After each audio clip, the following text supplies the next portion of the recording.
God bless you all. Welcome to my friendly maths channel. आइए आज हम discuss करते हैं इस टाइप के पजल्स को। अगर आपको करने में प्रॉब्लम हो रही है तो इन्हें आसानी से टाइम बचाते हुए हम कैसे सॉल्व कर सकते हैं। देखिए यहाँ अगर हम ट्रायल एंड एरर में करते चले जाएं, जैसे कि 16 दिया है, अगर हम मानकर चले 8 + 8 या 10 + 6 ऐसे फिल करते हुए चले जाएं तो वो हो सकता है हमारा गलत भी हो जाए, फर्स्ट अटेम्प्ट में हमें आंसर भी ना आए और बहुत ज़्यादा टाइम लगता है।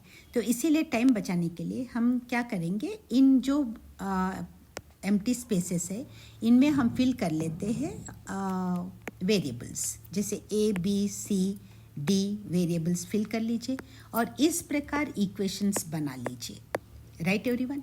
तो ए कैसे बनाएंगे, A + B = 16 है, तो A + B = 16 ये हमारा फर्स्ट इक्वेशन हो गया। A + C = 26 है, ये हमारा सेकेंड इक्वेशन हो गया। एंड नाउ C - D = 12 है, तो ये हमारा थर्ड इक्वेशन हो गया।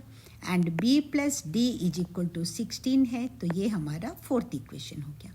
ओके देखिए इक्वेशन 1 एंड 4 से हमें क्लियर कट पता चल रहा है कि A = D है, क्योंकि जब B में हम A ऐड कर रहे तभी भी हमें 16 मिल रहा है और जब B में हम D ऐड कर रहे तभी भी हमें 16 मिल रहा है।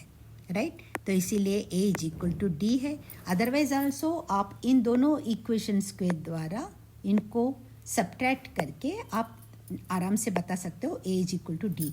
मैं यहाँ आपको जल्दी से करके दिखा देती हूँ कैसे करना है। A + B = 16 है एंड B + D = 16 है। जब हम इस इक्वेशन को इसमें से माइनस करेंगे तो इसके सारे साइंस चेंज हो जाएंगे, +B - B हो जाएगा, +D - D हो जाएगा, +16 - 16 हो जाएगा। ये +B और ये -B कैंसिल हो जाएंगे। अब यहाँ बचता है A और ये +D - D हो गया। A - D = 16 - 16 = 0, therefore A = D। Right everyone, A = D है। अब हम इक्वेशन 2 एंड 3 सॉल्व करते हुए आराम से हम वैल्यूज़ फाइंड आउट कर सकते हैं। अब क्या करेंगे, हम इज एडिंग इक्वेशन ऐड कर लेते इक्वेशंस 2 एंड 3। ओके तो 2 एंड 3 जब हम ऐड कर रहे, देखिए A + C = 26, ये इक्वेशन 2 हो गया। एंड C - D = 12, ये इक्वेशन 3 हो गया। और हमें पता है A = D है, तो इसकी जगह हम C - A = 12 भी लिख सकते हैं। अभी हमने देखा था A = D है। राइट एवरीवन, तो हम इसकी जगह इस तरह से भी लिख सकते हैं, C - A = 12। बात बिल्कुल हमने कोई वैल्यू चेंज नहीं किया। तो हम अगर यहाँ पर मैं D को रिप्लेस कर दूँ A से, ओके तो मैंने कोई गलती नहीं की है क्योंकि D और A की वैल्यू बिल्कुल सेम है।